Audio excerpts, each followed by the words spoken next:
Мэдээ үргэлжлэж байна.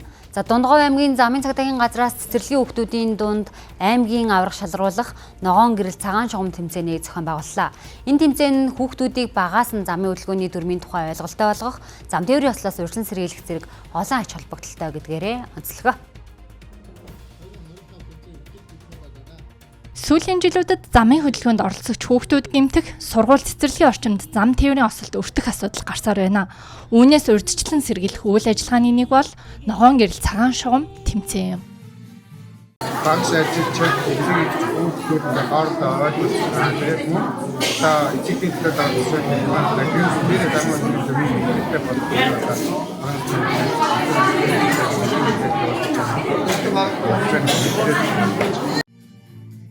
Ногоон гэрэл цагаан шугам тэмцээнд эцэг эхчүүдийн төлөөлөл, цэцэрлэгүүдийн бэлтгэл бүлгийн хүүхдүүд багш нар хамтран оролцож байгаагаар онцлог болж байлаа.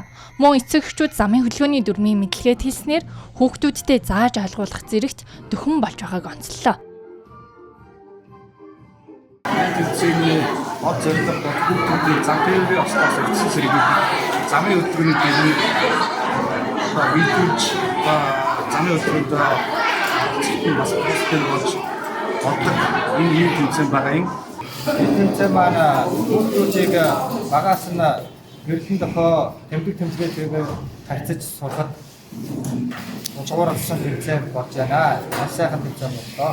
Энэ тэмцээн бол хүүхдүүд, эцэг эхчүүд, багш нар нэг одоо энэ гурван холбоог сайжруулах тэмцээн болж байна.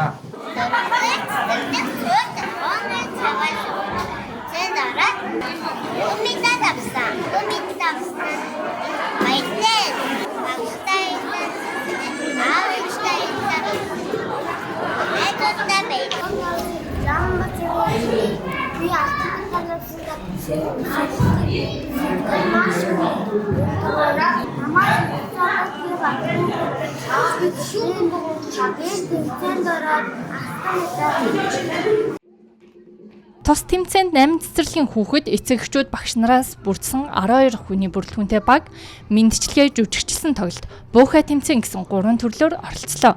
Ийхүү тэмцээний нийлбэр дүнгээр 3 дугаар цэцэрлэг 1-р байр, 4-р цэцэрлэг 2-р байр, 2-р цэцэрлэг 3-р байр, 8-р цэцэрлэг тусгай байр эзэллээ.